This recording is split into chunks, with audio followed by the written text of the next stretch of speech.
श्रेयकान्ताय कल्याणनिधये निधयेऽर्थिनां श्रीवेङ्कटनिवासाय श्रीनिवासाय ते नमः। ओम नमो भगवते श्रीवेंकटेशाय।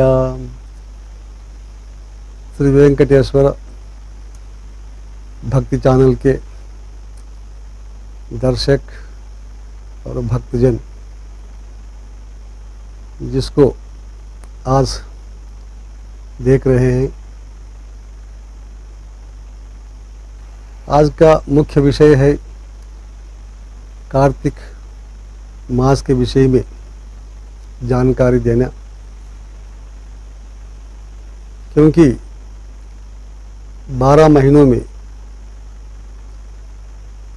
किस मास का महत्व अधिक है, ऐसा विचार करते हैं तो भगवान भगवद गीता में स्वयं कहते हैं, मासानाम मार्गशीर्षोहम, तो मासों में मैं मार्गशीर्ष महीना हूँ, ऐसा बोलते हैं। तो मार्गशीर्ष महीना को कितना महत्व दिया गया है, तो कार्तिक महीने में कैसे महत्व हो रहा है इसका, कि दोनों में अंतर है कि भगवान स्वयं मार्गशीर्ष महीना के रूप में प्रकट हुए हैं, ये वहाँ का तात्पर्य है। किंतु जो 12 महीनों में कौन सा महीने का महत्व है, इस प्रश्न का प्राचीन काल में तो सूत महर्षि से पूछा गया है। तो सूत महर्षि स्वयं कहते हैं, यही प्रश्न नारद जी ब्रह्मा जी से पूछे थे, मासों में कौन सा महीना, देवताओं में कौन सा देवता और तीर्थों में कौन सा तीर्थ मुख्य है। तो ब्रह्मा जी उत्तर दिए हैं, मासों में कार्तिक महीना और देवताओं में विष्णु देवता और तीर्थों में बद्री तीर्थ, ऐसा कहा गया है। इसलिए कार्तिक महीना का महत्व बहुत है। कार्तिक महीना यहाँ दक्षिण भारत में प्रारंभ हो रहा है। तो इस कार्तिक महीना जब सूर्य तुला राशि में प्रवेश करते हैं तो कार्तिक महीना का आरंभ होता है। इस कार्तिक महीना इस चातुर्मास्य का अंतिम महीना है। आषाढ़ शुद्ध एकादशी से शुरू होता है चातुर्मास्य और कार्तिक पूर्णिमा से समाप्त होता है। तो शुद्ध एकादशी आषाढ़ महीने का जो बोलते हैं उसी को शयन का एकादशी बोलते हैं। हरि का शयन एकादशी, भगवान विष्णु उस एकादशी के अंदर उसी दिन से समुद्र में शयन करते हैं 4 महीना तक, इसलिए कि समुद्र उनका ससुराल है, भगवान विष्णु का लक्ष्मी का प्रादुर्भाव स्थान है। तो हर एक व्यक्ति ससुर घर जाने का तो महत्व होता ही है। तो भगवान विष्णु भी 4 महीने के लिए वहाँ विश्राम की स्थिति में जा कर के रहते हैं, तो उसी को बोलते हैं शयन एकादशी। और कार्तिक महीने का जो एकादशी आ रही है इसको हरिप्रबोधिनी एकादशी बोलते हैं। इस एकादशी के बाद भगवान विष्णु फिर समुद्र से अपने स्थान पहुंच जाते हैं। तो कार्तिक महीने का महत्व इतना है कि उस महीने में स्नान करना, दान देना इत्यादि बहुत नियम उसमें है। इसलिए तो कार्तिकोहम करके स्कंद पुराण में एवं पद्म पुराण में भी इसका महत्व बताते हैं। तो स्वयं बोलते हैं, कार्तिकोहम करिष्यामि प्रातस्नानं जनार्दन प्रीत्यर्थम तव देवेश दामोदर मया सहाय। तो कार्तिक महीने में स्नान का महत्व, दान का महत्व बहुत है उसमें, क्योंकि इस कार्तिक महीना हरिप्रबोधिनी का, विष्णु उत्पादनी का एक महीना है। इस महीने में जो भी दान करता है, स्नान करता है, उसका फल बहुत है करके शास्त्रों में आता है। और कार्तिक महीने का जो नियम है, प्रातःकाल उठ करके स्नान करना है। नदी में स्नान करो या तालाब में स्नान करो, कहीं भी करो, किंतु भावना गंगा स्नान के रूप में, जैसा गंगा सभी तीर्थों में पवित्र है गंगा जल, तो किसी जल में भी स्नान करोगे वहाँ गंगे गंगेति यो ब्रूयात योजनानाम शतेरपि मुच्यते सर्व पापेभ्यो विष्णुलोकम स गच्छति इति। गंगा माता का महत्व बहुत बताया गया। योजना के दूर रहने पर भी, कई योजनों के दूर रहने पर भी गंगा का नाम लेकर, स्मरण लेकर के अपना बाथरूम में भी स्नान करोगे, तालाब में भी स्नान करोगे तो गंगा स्नान का फल मिलता है। इसलिए इस कार्तिक महीने में उस भावना से उस जल को पवित्र मान करके, गंगा जल मान करके स्नान करना चाहिए। यह मुख्य उसका स्नान का फल है। दूसरा है, स्नान करने के बाद विधिवत विष्णु का जो प्रतिरूप है सालग्राम, उस सालग्राम की पूजा करना जरूरी है। सालग्राम के अंदर विष्णु चक्र भी विराजमान होता है। तो विष्णु सुदर्शन चक्र जिसको बोलते हैं, तो उसका प्रतिरूप होने के कारण जो गंडकी नदी से प्रादुर्भाव होता है सालग्राम, तो उस सालग्राम का अभिषेक, पूजा मुख्य रूप से करना चाहिए। उसके बाद उस सालग्राम पूजा करने के बाद इस कार्तिक महीने में शिव जी का भी आराधना करते हैं, शिवाभिषेक भी करते हैं। क्यों? क्योंकि शिवस्य हृदयम विष्णु, विष्णुश्च हृदयम शिव। शिव का हृदय विष्णु है, विष्णु का हृदय शिव है। तो यदि विष्णु शिव जी की पूजा देखते हैं, जो भक्त शिव जी का प्रसन्न करने के लिए प्रयत्न करते हैं, तो विष्णु अवश्य प्रसन्न हो जाते हैं। इसलिए कार्तिक महीने में शिव जी का भी पूजा करने के लिए विधान है कि विष्णु को प्रसन्न करने के लिए। और मुख्य रूप से इस कार्तिक महीने में जो आंवला का पेड़ है, नेल्लिकाय चट्टू हम लोग बोलते हैं, उस आंवला का पेड़ के नीचे जा करके सालग्राम की पूजा करके, उस पेड़ के नीचे ही वनभोजन बोलते हैं हम लोग, वहाँ सबको बुला करके बंधुजनों को, भक्तजनों को वनभोजन कराते हैं, जिससे कि उस भोजन प्राप्त करने वाला, प्राप्त कराने वाला दोनों को भगवान की कृपा के पात्र बन जाएंगे दोनों, और पुण्यात्मा बन जाते हैं। सो ये नेल्लिका जिसको बोलते हैं आंवला, आंवला का बहुत महत्व है। तो आंवला त्रिफला के बीच में एक आता है, तो 3 माताओं का दूध पीने से बच्चा जितना बलवान हो जाता है, उसी प्रकार त्रिफला चूर्ण एक चिटका भी यदि लेता है रोज, उतना बल उनको मिलता है। इसलिए आंवला का महत्व वैद्य शास्त्र में भी है, और भगवान का प्रिय स्थान है आंवला का वृक्ष। तो उसी के नीचे सालग्राम रख करके पूजा करते हैं, विष्णु भगवान की फोटो रख करके पूजा करते हैं। इसलिए आंवला का भी महत्व वहाँ बहुत है। उसी प्रकार विष्णु प्रिया है तुलसी। तो तुलसी के बिना विष्णु का जो भी प्रसाद बनता है वो भोग नहीं लग पाता है, क्योंकि विष्णु तुलसी को वरदान दिए हैं, तेरे बिना मेरा कभी हो नहीं सकता है। इसलिए तुलसी अवश्य उस प्रसाद में डालते हैं। तो तुलसी का महत्व भी इस कार्तिक महीने में बहुत है। इसलिए तुलसी की पूजा, तुलसी की प्रदक्षिणा, तुलसी की आरती सब लोग करते हैं, और तुलसी विष्णु का विवाह भी कराते हैं उसमें। इसलिए तुलसी का भी हम लोग प्रयोग करना चाहिए, सावधानी से, श्रद्धा से, भक्ति से। भगवान के प्रिय है तुलसी, तो तुलसी का भी महत्व बहुत है। और इस कार्तिक महीने में इसका महत्व क्या है, कैसा है, किंतु क्योंकि हर एक पुराण में बिना अनुभव, बिना उदाहरण नहीं बताते हैं। सत्यनारायण कथा करते हैं, उसमें चारों का वहाँ उदाहरण दे करके राजा का सबका दे करके समझाते हैं। उसी प्रकार इस कार्तिक महत्व को, कार्तिक महीने के महत्व को बताने के लिए भी कई उदाहरण पद्म पुराण में, स्कंद पुराण में भी आते हैं। जैसा एक ब्राह्मणी थी, इस कार्तिक महीने में उसका पति दिवंगत हो गया, किंतु वो सदाचार संपन्न नहीं थी, भिक्षा करके खाती थी, अपना बनाना नहीं है, इधर उधर का भी आचरण रहित रही थी, वो आचारहीन थी।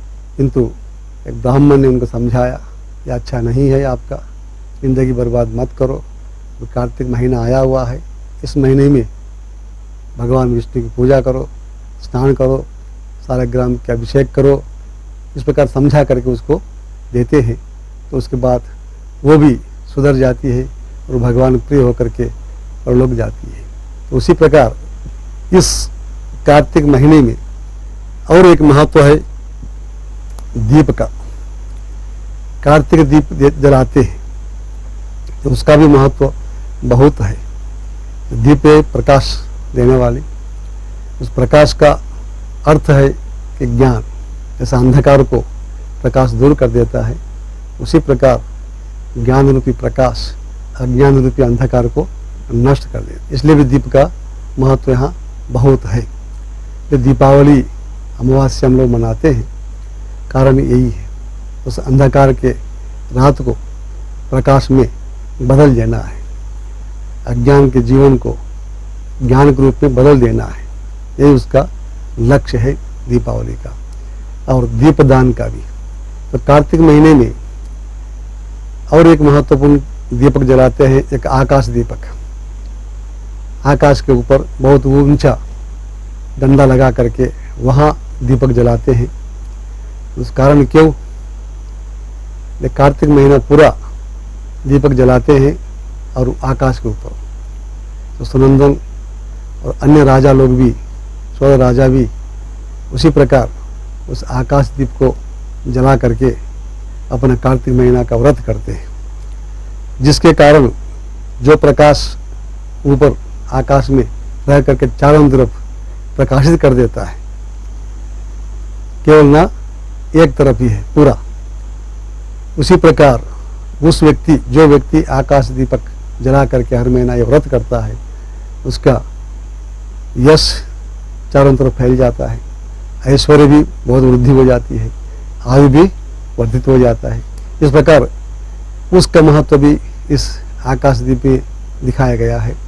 कार्तिक महीने में दीपक जलाना बहुत आवश्यक है। वो भी मंदिर में जाकर के दीप जलाते हैं तो और महत्व उसका बढ़ता है उसमें।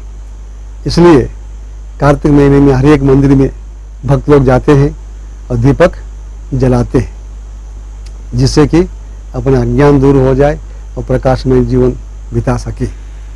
इस प्रकार कार्तिक महीने में ये तो जो कार्य हैं, ये तो सत्कर्म बता दिया गया है। इसके विरोध में भी जो दूसरों की निंदा करना, दूसरों की चुगली करना, दूसरों के विषय में हस्तक्षेप करना इत्यादि जो गुण है, उसको त्याग देना चाहिए। किसी की निंदा इस महीने में कभी करना नहीं चाहिए। तो किसी महीने भी कभी भी नहीं करना चाहिए, किंतु मुख्य रूप से इस कार्तिक महीने में बहुत साधना के लिए आवश्यक है कि दूसरों की निंदा ना करें।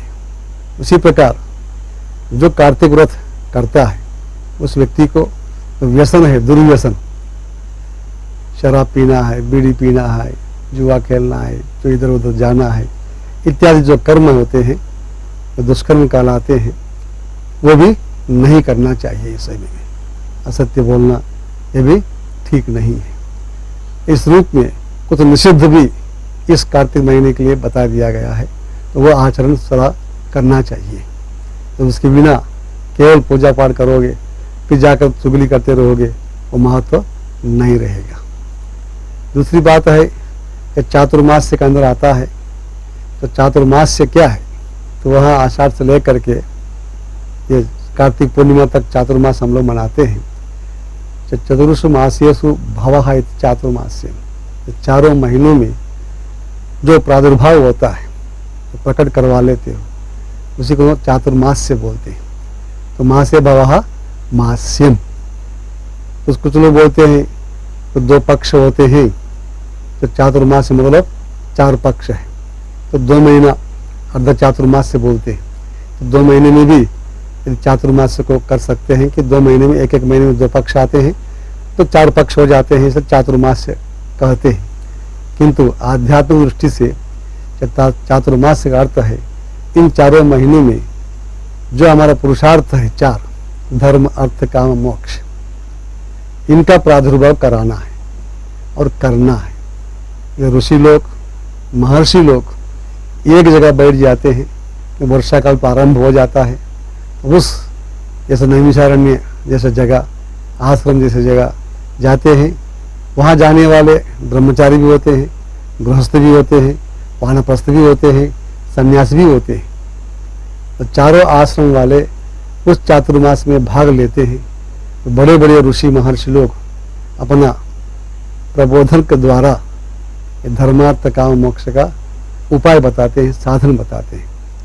तो 4 महीना, कई लोग कहते हैं मैं 4 महीना चातुर्मास से कर दिया, किसी आश्रम में गया 4 महीना रह गया मैं। तो 4 महीना रहना मुख्य नहीं है, उस 4 महीने में तो धर्म के विषय में कितना जान लिया, काम विषय में कितना जान लिया, अर्थ के विषय में कितना जान लिया, मोक्ष विषय में कितना जान लिया। तो वो 4 महीने में जो जानकारी मिली है उसी को चातुर्मास से बोलते हैं। तो यदि वो जानकारी नहीं मिला, कुछ धर्म के विषय में ज्ञान नहीं मिला, इन 4 पुरुषार्थों के विषय में कुछ भी ज्ञान नहीं हुआ, तो जाकर के रह गए, सुनते रहे, चले गए, तो उससे कोई लाभ नहीं मिलता है। इसलिए 4 महीने के अंदर जो 4 पुरुषोत्तम का जो विचार होता है महर्षियों के द्वारा, गुरुओं के द्वारा आश्रमों में, तो अंतिम ये कार्तिक महीना है चातुर्मास में। जैसे धर्मार्थ का मोक्ष में चतुर्थ पुरुषार्थ मोक्ष है, तो वो मोक्ष देने वाला ये कार्तिक महीना है, उसका प्रतिनिधि रूप में मानते हम लोग। इसलिए इसका जो देवता जनार्दन है, महाविष्णु है। तो शास्त्रों में कहा गया है तो मोक्ष देने वाला कौन है, आरोग्य देने वाला कौन है, ज्ञान देने वाला कौन है, तो लक्ष्मी देने वाला कौन है करके, तो उसके अनुसार देखते हैं। तो आरोग्यम भास्कराद इच्छेद, तो आरोग्य चाहिए तो सूर्य का उपासना करना चाहिए। तो कार्तिक महीने में तुला राशि में सूर्य प्रवेश करता है। अति महत्वपूर्ण महीना ये है। यदि स्वास्थ्य चाहते हो तो इस महीना पूरा नियम बना करके सूर्योदय के पहले उठ करके स्नान आदि नित्यकर्म पूर्ण करके तो सूर्य को तो अर्घ्य दे दिए, जल प्रदान कर दे रोज, तो उसका इस महीने का जो महत्व है आरोग्य का मुख्य रूप से मिल जाता है उसमें। फिर तुला राशि में सूर्य आ जाता है। तो तुला का अर्थ होता है तो बैलेंस बनाना। तो बैलेंस जब होगा तभी स्वस्थ होगा। तो शरीर के अंदर जो कफ वात पित्त है, ये तीनों दोष शरीर के अंदर है। इन तीनों दोषों को समान रूप से यदि रख सकता है तो कोई रोग कभी नहीं होगा। इसलिए इस महीने के अंदर जो इधर उष्ण भी गया, वर्षा भी गया और शैत्य भी आने वाला है, इस प्रकार का जो इस महीने के अंदर जो स्वास्थ्य के लिए जो मुख्य है तो सूर्य का उपासना करना जरूरी है। सूर्य का संध्या वंदन आदि अर्घ्य प्रदान आदि सवेरे करना चाहिए। ये इसका इसलिए सूर्य भगवान तुला राशि में समान रूप से स्वास्थ्य देने वाला होते हैं। तो आरोग्यम भास्करादि इच्छेद, इस महीने में आरोग्य के लिए सूर्य का उपासना करना आवश्यक है। शरीर में बैलेंस बना रहेगा। उसी प्रकार श्रीनिच्छेद हुताशनाथ, तो श्री लक्ष्मी की प्राप्ति करना चाहते हो तो हुताशन हवन करो, यज्ञ करो। इस महीने में हवन भी चलते रहे थे कई जगह पर कि चातुर्मास चलता है, रोज नित्य हवन भी करते हैं। अभी हम लोग गए थे गोबर में, वहाँ भी हवन हो रहा है। तो रोज वो लोग हवन करते, नित्य हवन। तो इससे क्या होता है, अग्नि का जो दया है या अग्नि की जो कृपा है उसी से लक्ष्मी की प्राप्ति होती है। हम लोग सोचते हैं कि विष्णु की पूजा करने से, कुबेर की पूजा करने से, इसकी पूजा करने से लक्ष्मी की प्राप्ति होती है करके, तो वो नहीं है मुख्य रूप से। तो शास्त्र जो बता रहा है तो श्रेणिच्छेद हुताशनाथ, क्योंकि देवासुर संग्राम हुआ उस समय सभी देवता लोग अपना अपना धन संपत्ति को पूरा अग्नि देवता को सामने समर्पित करके रक्षा करने के लिए उनको बैठा दिया था। तुम इसको रक्षा करो, हम लोग जाकर लड़के आएंगे। ये वापस आए, लक्ष्मी जो जितनी भी धन था अग्निदेव स्वाहा कर लिया था, वापस नहीं दिया। ये कितना भी धन है सब कुछ अग्निदेव के पास ही है। इसलिए प्राचीन के जो ऋषि लोग चातुर्मास आदि कालों में नित्याग्निहोत्रों में जितने भी नित्याग्निहोत्री बोलते हैं वो लोग हवन रोल करते थे। हवन करने के बाद उस हवन कुंड में यदि हाथ लगाकर उस राख में देखते हैं तो कोई ना कोई सोने की सिक्का मिलता था।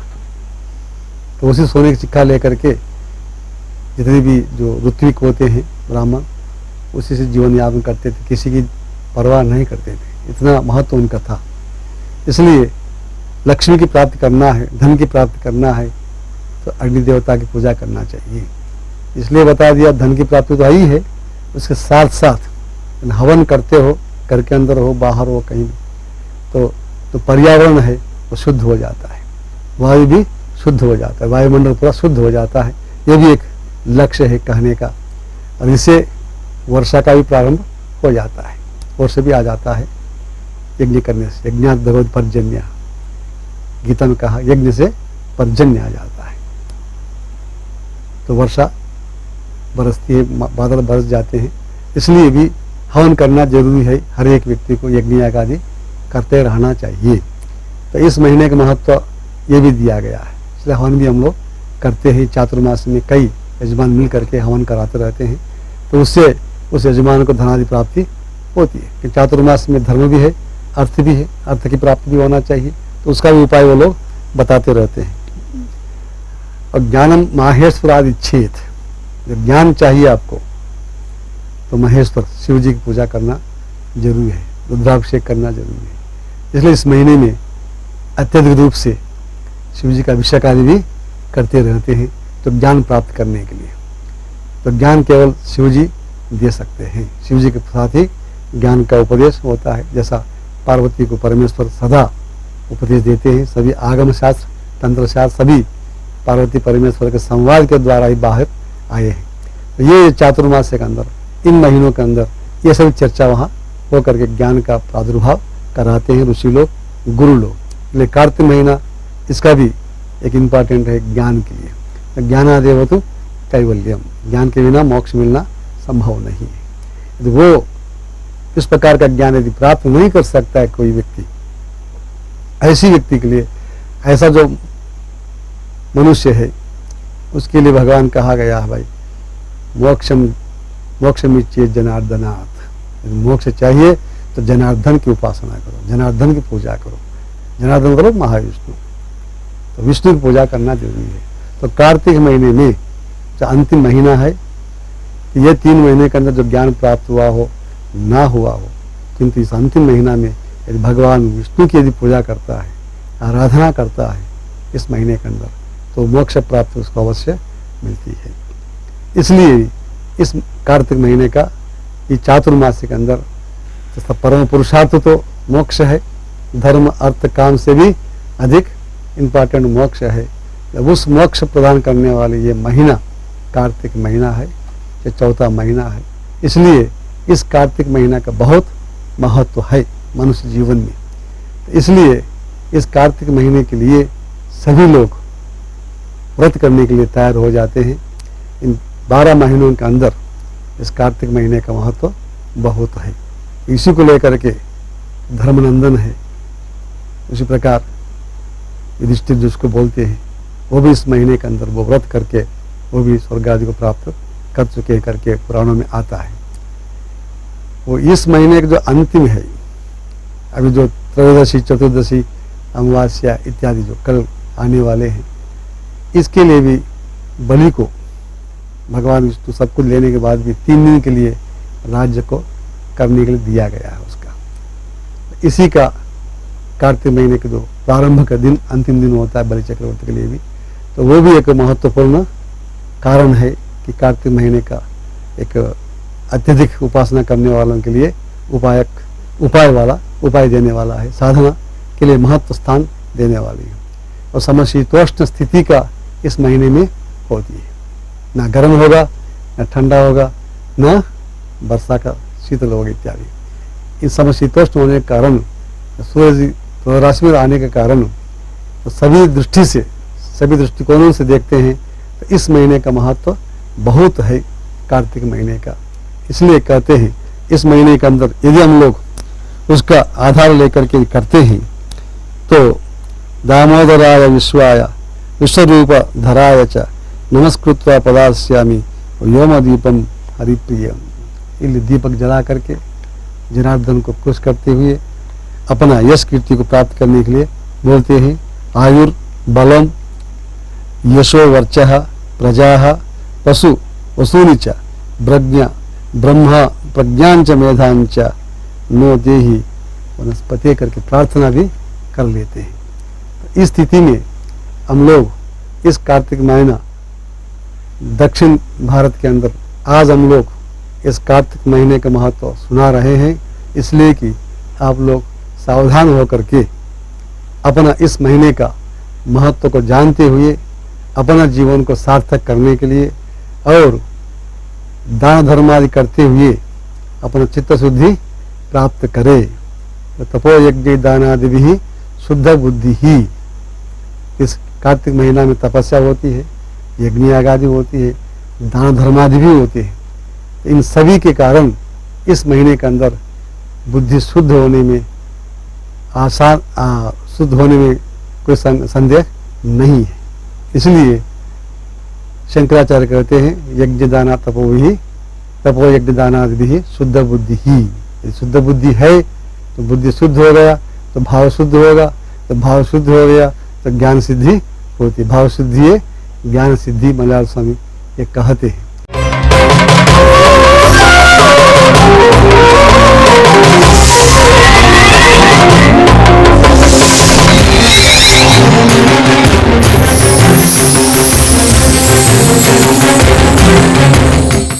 ओम तत्सत। अभी हम लोग कार्तिक मास की महत्ता के विषय में चर्चा किए हैं। इस कार्तिक महीने का एक विशेष स्थान भी है, जैसा विष्णु के लिए मुख्य है उसी प्रकार शिव जी के लिए भी मुख्य है प्रधान रूप से इस महीने में। इसलिए शिव जी त्रिमूर्तियों में एक मूर्ति स्वरूप है, ब्रह्मा विष्णु महेश्वर में। और ब्रह्मा तो आप लोग जानते ही हैं, ब्रह्मा की पूजा कलयुग में नहीं हो सकती है करके शाप के कारण, किंतु विष्णु और शिव इन दोनों का ही इस दुनिया में सृष्टि और लय के बीच में जो स्थिति है, स्थिति का विष्णु का कारण है और शिव जी लय कारण बोलते हैं। इन दोनों से ही इस जगत के विषय में पूरा संचालन होता है हर एक जीव का। तो जैसा विष्णु इस कार्तिक महीने के लिए मुख्य है, उसी प्रकार शिव जी भी प्रधान रूप से मुख्य होते हैं, क्योंकि अभी बताया था मैं ज्ञानम माहेश्वरादि क्षेत्र, तो ज्ञान की प्राप्ति केवल महेश्वर से होती है करके। तो क्यों ऐसा कहा गया है, कारण क्या इसमें? तो इसके लिए इतिहास के अंदर हम लोग जाते हैं। तो ब्रह्मा जी के जो मानसपुत्र पैदा हुए हैं 4, सनत कुमार इत्यादि, सनंदन, संसुजाति इत्यादि, इन चारों से ब्रह्मा जी सृष्टि करने के लिए कहते हैं, तो वो लोग नहीं मानते इस बात को। तो प्रवृत्ति मार्ग को छोड़ करके निवृत्ति मार्ग में जाना चाहते हैं। तो 2 मार्ग होते हैं, प्रवृत्ति मार्ग एक, निवृत्ति मार्ग एक। तो प्रवृत्ति मार्ग में आने के लिए ब्रह्मा जी कहते हैं, तो वो लोग नहीं मान करके विरोध करते हैं। तो ब्रह्मा रुष्ट होकर के उन लोगों से दूर जाने के लिए कहते हैं। तो वो लोग विरक्त होकर के दोनों मानसपुत्र, चारों मानसपुत्र, तो कहाँ जाए, किसके पास जाए? तो ब्रह्मा जी से पूछते हैं, ब्रह्म ज्ञान के विषय में कुछ चर्चा करे, निवृत्ति मार्ग में रास्ता बतावे। तो ब्रह्मा जी नाराज हैं, इसलिए वो करते नहीं। तो ब्रह्मा जी को छोड़ करके अब है विष्णु जी, तो विष्णु के पास जाएंगे करके आकाश मार्ग से चारों भाई विष्णु के वैकुंठ में चले जाते हैं। तो वहाँ देखते हैं तो लक्ष्मी के साथ विष्णु विराजमान है। वही कथा भी आती है, आप लोगों को द्वारपालक जय विजय रोकते हैं, तो जय विजय रोकने से उन लोगों को शाप देते हैं, जिसके कारण उन लोग राक्षस रूप में अवतार लेना पड़ा। अंदर जाकर देखते हैं तो लक्ष्मी के साथ रहने के कारण ये भी सोचते हैं तो ये भी गृहस्थाश्रम जैसा लंपट में है, इसलिए हम लोगों को गुरु बनने लायक नहीं है, हम लोगों को उपदेश दे नहीं पाएंगे, इनके पास समय है ही नहीं, कि दूर से ही वापस आ जाते हैं। तो सोचते हैं हम शिव जी हैं कैलाश में, तो उनके पास जाएंगे करके आकाश मार्ग निकल पड़ते हैं। तो शिव जी ध्यान में रह करके देखते हैं कि मानस पुत्र यहाँ आ रहे हैं जिज्ञासु बन करके ज्ञान के लिए। तो उसी समय सती का दक्ष यज्ञ का प्रारंभ होता है। सती जी कहती मैं जाना चाहती हूँ यज्ञ में, तो शिव जी मना करते हैं, तब भी हठपूर्वक जाना चाहती है। तो ध्यान में बैठ करके देखे कि मानस पुत्र आ रहे हैं कैलाश में, तो देख करके तो जाने के लिए परमिशन दे देते हैं। तो पार्वती चली जाती है। इन्होंने शिव जी साक्षात एक वृक्ष के नीचे, वटवृक्ष के नीचे दक्षिण मुख होकर के बैठ जाते हैं युवा के रूप में। तो मानस पुत्र आकाश गमन से सामने उतरते हैं, तो शिव जी को दक्षिण मुख होकर के ध्यानस्थ होकर के चिन्ह मुद्रा के साथ बैठा हुआ देख लेते हैं। तब समझते ये हमारे गुरु बनने लायक हैं करके सामने बैठ जाते हैं चारों। तो शिव जी का उपदेश मौन है कि अद्वैत में, आत्म तत्व में कोई बोलना संभव नहीं हो सकता है। तो चोद्यम व परिहारो व क्रियते द्वैत भाषया, न चोद्यम न च परिहार क्रियते अद्वैत भाषया। अद्वैत में कोई प्रश्न करना, उत्तर देना संभव नहीं है। इसलिए दक्षिणामूर्ति के रूप में शिव जी बैठ करके चिन्ह मुद्रा दिखाते हैं। इस चिन्ह मुद्रा का अर्थ समझ जाते हैं, क्योंकि वे लोग शुद्ध अंतःकरण वाले हैं, मानस पुत्र है। तो चिन्ह मुद्रा का अर्थ है, हम लोग 5 अंगुली दिए हैं, इस 5 अंगुलियों में 3 अंगुली सत्वगुण, रजोगुण, तमोगुण के प्रतीक होते हैं। एक अंगुली है जिसको तर्जनी बोलते हैं, वो जीव के प्रतिनिधि है, और अंगूठा ब्रह्म के प्रतिनिधि है। तो ब्रह्म और जीव और 3 गुण, 3 गुणात्मक त्रिगुणात्मक माया, प्रकृति और परमेश्वर और जीव, ये तीनों तत्वों से पूरा जगत हुआ है। इसलिए उपदेश देते हैं जीव को इन गुणों से अलग करके ब्रह्म से मिला दो। बस यही उपदेश है चिन्ह मुद्रा का। वो समझ जाते हैं तो ध्यानस्थ होकर के समाधिस्थ हो जाते हैं। इसलिए बोलते मनु व्याख्या प्रकृत पर ब्रह्म तत्व युवानम करके, तो मनु से ही व्याख्या कर दिए हैं। उस समय यदि शिव जी उस रूप में अवतरित होकर के नहीं बैठते, सनसनंदादि के लिए गुरु नहीं बन पाते, तो गुरु शब्द का ही लोप हो जाता दुनिया में।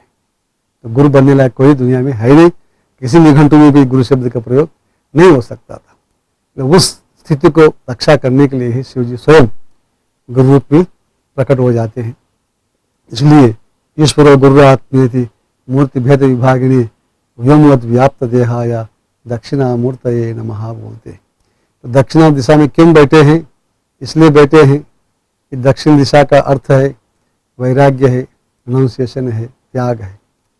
जो भी इच्छा से, कामना से बैठता है, तो ईस्ट पर हेल्थ, पूर्व दिशा में बैठता है तो स्वास्थ्य के लिए सूर्य भगवान की, वेस्ट पर हेल्थ, वेस्ट में कुबेर रहते हैं, धन के लिए बैठते हैं बोलते हैं, और तो नॉर्थ बोलते हैं उत्तर दिशा मोक्ष के लिए, तो मोक्ष कामना से बैठता है। तो दक्षिण दिशा में बैठते हैं तो कोई कामना नहीं होगा उसको, न सांसारिक कामना न मोक्ष की कामना। तो कोई कामना रहित होकर के बैठने वाला है दक्षिणामूर्ति कहलाते हैं। इसलिए हम लोगों को कोई कामना नहीं है। मोक्ष कहाँ है? तो बोलते वशिष्ठ जी, न मोक्षो न वसत्पृष्टः न पाताले न च भूतले सर्वाशा संशय चेतक्षये मोक्षः। आकाश में मोक्ष नहीं है, पाताल में मोक्ष नहीं है, भूतल में मोक्ष नहीं है। समस्त आशाओं को समाप्त करके बैठना ही मोक्ष का मूल साधन है। इस प्रकार दक्षिण दिशा में बैठ करके सहस्रानंद आदि को उपदेश दिए हैं कि वो निष्काम है, पूरा कोई कामना नहीं है। इसलिए भगवत गीता में मोक्ष का भी संन्यास देने के लिए कहा है, मोक्ष कामना भी छोड़ने के लिए। मोक्ष संन्यास योगा, अंतिम अध्याय। ये कोई कामना नहीं होना चाहिए। तो मनोनाश है मोक्ष। तो मन रहेगा तो संसार है, मन नहीं है तो संसार नहीं है। तो ऐसा तो शिव जी है, तो ज्ञान का उपदेश करने वाले गुरु का स्थान है। तो गुरु भी है वही, ईश्वर भी वही है। इस बताने के लिए ही शिव जी का अवतरण हुई है दक्षिणामूर्ति के रूप में। उस दक्षिणामूर्ति गुरु रूप में रह करके सबको उपदेश देते हैं। इसलिए सदाशिव समारंभाम शंकराचार्य मध्यमाम अस्मदाचार्य पर्यंतम वंदे गुरु परंपराम। तो गुरु परंपरा के स्तोत्र में हम लोग यही बोलते हैं, सदाशिव से ही गुरुत्व का प्रारंभ हुआ है। सबका गुरु वो परमात्मा ही है। इसके बाद जो गुरु उस परमात्मा को जानता है वही गुरु बनता है। सब पूर्वीय शामपि गुरु कालानवच्छेदात, वही सबका गुरु है जो परमात्मा, क्योंकि त्रिकाल में रहने वाला है। इस रूप में उस परमात्मा का ज्ञान प्राप्त करने वाला शिव जी तो गुरु रूप में प्रकट होकर के दक्षिणामूर्ति रूप में आए हैं। वो शिव जी ज्ञान मूर्ति है, ज्ञान स्वरूप है, ज्ञान प्रदाता है। इसलिए ही कार्तिक महीना में शिव जी का महत्व बहुत है। इसमें तो ज्ञान प्राप्त करना है तो शिव जी की उपासना करना जरूरी है। लेकिन कार्तिक महीना में तो 4 सोमवार आते हैं, अथवा कभी कभी 5 सोमवार भी आ जाते हैं। तो सोमवार का दिन में शिव जी का अभिषेक गंगा जल से करते हैं। इसलिए कार्तिक महीना में जहाँ नॉर्थ इंडिया में जिसको बोलते हैं कावड़ी, जल लेकर के हरिद्वार से रामेश्वर तक जाकर के शिव जी का अभिषेक करते हैं। दूर दूर से पैदल आते हैं, पैदल आकर के ही जल को ले जाते हैं, कोई ट्रक में आकर ले जाते हैं। इसलिए इस कार्तिक सोमवार जो भी अभिषेक करता है शिव जी के लिए तो ज्ञान का स्रोत बन जाता है उसकी बुद्धि के अंदर। उस परमात्मा शिव जी सबके अंदर ज्ञान का जो स्रोत उत्पन्न करा देते हैं, तो बुद्धि देने वाला वही है। इसलिए शिव जी की उपासना करना जरूरी है। इसलिए सोमवार को व्रत करके उपवास रह करके शिव जी के ऊपर जल चढ़ाते हैं। उस शिव जी का भी महत्व इस कार्तिक महीना में बहुत है। तो विष्णु और शिव ये दोनों का एक महीना है, अन्य महीने में ऐसा नहीं है। बाकी महीना अलग अलग एक एक महीने के लिए है, अलग अलग देवताएं हैं, किंतु कार्तिक महीने में शिव जी का भी महत्व है और विष्णु का भी महत्व है। तो विष्णु और शिव दोनों में अभेद बताने के लिए ही इस महीने के अंदर ये सिद्धांत को कार्तिक महीना में सोमवारों को आचरण करना और विष्णु का भी पूजा करना, व्रत करना, ये दोनों उसमें बताया गया है। इसलिए आप लोग भुवनेश्वर में देखेंगे, उड़ीसा में लिंगेश्वर महादेव है, लिंगराज। तो लिंगराज के अंदर दोनों विष्णु पालमट है, शिव जी उसके अंदर है, नंदी भी है, गणपति है, वो वहाँ गरुड़ भी है, एक ही में। वो अभेद दर्शन करने के लिए कि दुनिया में सार है, अद्वैत तत्व ही है। उस अद्वैत तत्व को जानने के लिए ही द्वैत का आधार लेकर के ये लोग ब्रह्मा विष्णु महेश के रूप में त्रिगुणात्मिका को लेकर के इस जगत को उपदेश देने के लिए ही अवतरित हुए हैं। तो आदि शक्ति ही सबका मूल कारण है। इसलिए उस शक्ति के त्रिगुणों के द्वारा 3 मूर्तियां अवतरित हुई है, ब्रह्मा विष्णु महेश्वर करके। उसमें से शिव जी ज्ञान प्रदायक है और मोक्ष प्रदायक विष्णु है। तो मोक्ष और ज्ञान ये दोनों साध्य साधन होते हैं। तो मोक्ष साध्य है, ज्ञान साधन है उसका। तो एक साधन एक साध्य।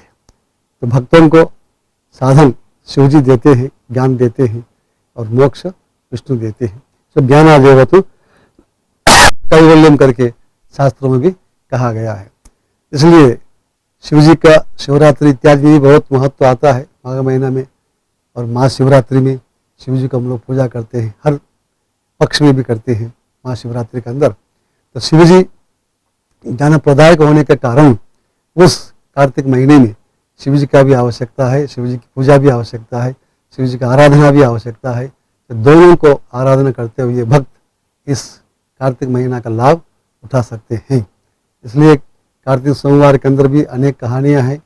इसके द्वारा कई भक्त लोग शिव का अनुग्रह करके, शिव का कृपा के प्राप्त होकर के इस कार्तिक महीना का लाभ उठाए हैं।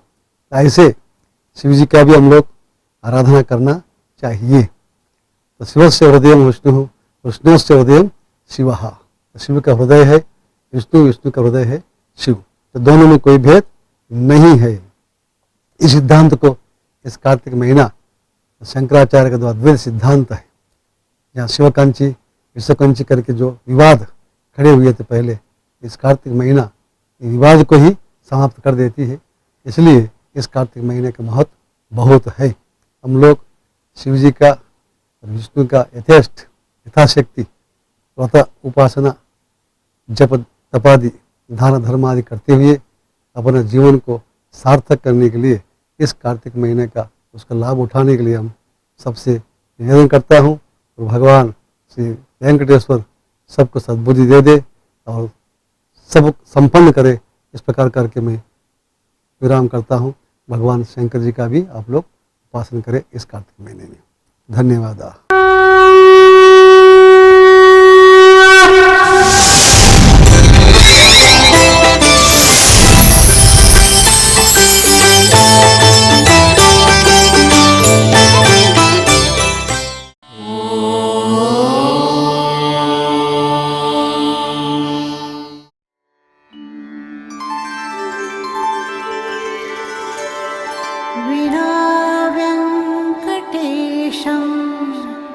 ननाथो ननाथः सदा वेङ्कटेशं स्मरामि स्मरामि।